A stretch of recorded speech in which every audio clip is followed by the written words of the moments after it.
and you guys watching. Okay, so big moves only happen when there's volume in the market, right? And when do we have volume in the market? We have volume in the market. You have pre-London session, you have London Open, you have pre-New York, you have New York Open, you have NYSE Open, you have London close, you have news happening, you have breaking events, and all these times when there's volume in the market, right? That's the only way when you're going to have a big candle forming. Now, right, first situation, candle closed above resistance. Now you have a very good opportunity to price to go up. Now, understand this. This is a wick. This is a big wick right here. We can form all sorts of candles, all sorts of things can form, you know, and this is a big wick. Whenever you have a big wick, we've talked about this in impulse entries, you can't take an impulse entry because if you're waiting for this candle to break above this high, then your entry is going to be too late. And sometimes it's going to happen. Sometimes what's going to happen is that you're going to have this candle just move up, break above this high, and then continue to go up. Okay? Now, was there an opportunity over here for you to give your trade a second chance? Your trade has to make sense, right?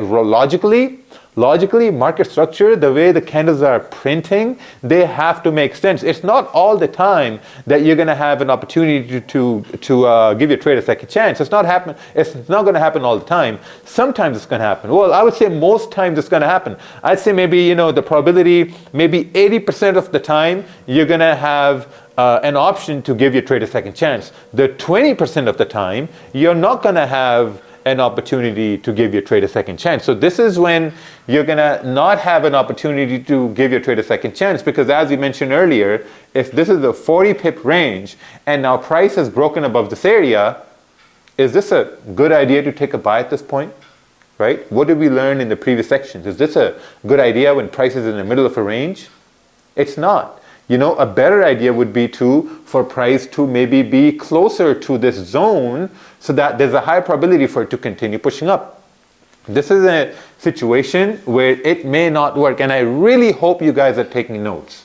Okay? Now, for example, let's say this wick right here, it was this big. You know, it wasn't that big of a wick. You know, it was this big wick. And if the next candle starts to break above this high to the left hand side, you can take an impulse entry. Because if we're now breaking above this high, we learned in impulse entries that this is now a really good probability for price to continue pushing up. Okay? This is a really good probability for price to continue pushing up. This is where you can give your trade a second chance. Second chance is that you give the first chance right here. After this confirmation, didn't work, you got stopped out, and now you're waiting for price to break above this high, and now you're giving your trade a second chance. Now, when you're talking about risk, let's say you're only giving your trade a second chance if you still have risk left in your day. That's why managing risk is really, really, really important. Let's say your total risk for the day was 2%, and you took a trade right here. Let's say you put like 1% risk there, and you manage risk. Instead of losing 1%, you lost 0.8%. So you still have 1.2% risk left. And now now it's up to you whether you want to use the full 1.2% risk or you want to use, let's say, 1%, 0.5, whatever. That's totally up to you. But in essence, this is where you're giving your trade a second chance, and this also means that you're taking a second trade. Essentially, it's just a second trade. You know, your first try didn't work out, so now you waited for your second confirmation to show up, and you tried to give your trade a second chance. Okay? This only happens when price is trending. This only happens when there's volume in the market, right? So there are different situations, there are different ways that the candles can print and can give you these ideas that this may work in your favor. Okay, so we have to keep these things in mind. Giving your trade a second chance is a complicated idea. It takes a lot of practice. It takes a lot of sitting around and watching what price is doing, because here's the thing. Whenever you're going to take a trade, and in your eyes and in your mind, it's going to be a perfect trade, a perfect opportunity to execute. And if price doesn't work that way, all these emotions come in. All these emotions, you're thinking that, oh man, shit, I took a losing trade. Let me take a sell over here and win this trade because it's going down. No, keep the bias the same. Just relax, calm down. And the first way to calm down is to manage risk. If you know that you have managed risk, if you know that you risked $100 and you've lost, let's say, $80 and $70 trying to take a buy, now you're perfectly fine. You're like, okay, you know what? I managed risk and I'm a mature, confident trader. I'm going to sit back and I'm going to see if price gives me a second chance for it to continue pushing up or not. Okay? And this is where these situations are where you can give price a second chance for it to continue pushing up. Okay? Now, there's another situation that happens, and we're going to talk about that as well. There's another situation that happens that, let's say, for example, we have support formed. We have support formed, and the next candle, it forms and it breaks the high. You're like, okay, perfect. We've broken the high. Now we're going to go up. But instead, it starts to break down. It breaks the low right here, and it still closes bullish. Okay, so we have a bullish candle closing. Let me make this a little bit better. That's not a bullish candle. That's a weird looking bullish candle. We have a bullish candle closing like this, right? We have a bullish candle closing like this, and you're like, oh man, you know what? I had a buy at this point. Price broke the high. I took a trade, and price came down. My stop loss was right here, and it hits a stop loss, and now I have a loss right here. And while you're crying about that loss, you see the next candle wicks down and continues to push up, and you're like, oh man, shit! If it didn't have hit my stop loss, I would have had a profitable trade.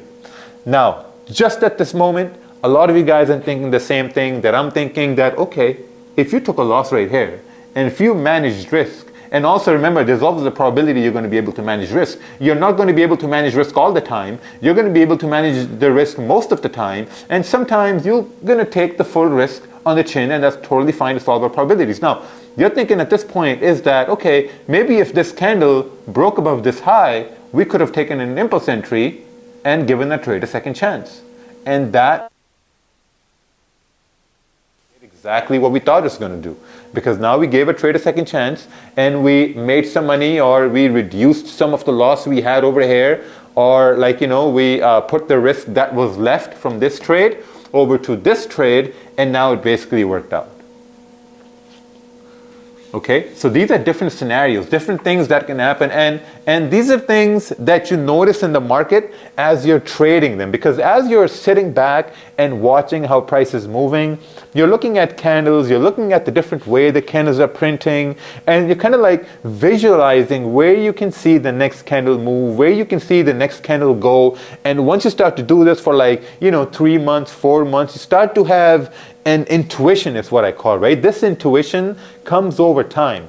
Like after watching all we done over here, you're not going to be able to do or to give your trade a second chance maybe by tomorrow or next week or the week after that. It's going to take you maybe 1 month or 2 months to just kind of really absorb the information and keep watching how the candles are printing, and then you're going to be able to successfully give your trade a second chance. But listen, in the beginning, I wouldn't recommend for you to just jump in giving a trade a second chance, right? Take those losses, but manage your losses. And once price does something that we've discussed here, just take a mental trade. Take a mental trade and watch it. And don't take that mental trade stressing about, oh, I could have been in this trade. That's totally fine.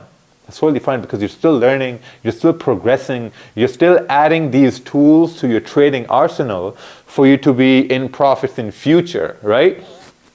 So this is all a mental investment that you're doing in yourself. So later on, once these situations happen, you're going to be able to execute on these, and someone new is going to look at you and say, oh, hey man, how are you able to do that? And you're going to say, oh, well, it's easy. Just give your trade a second chance. And they're going to say, oh, how?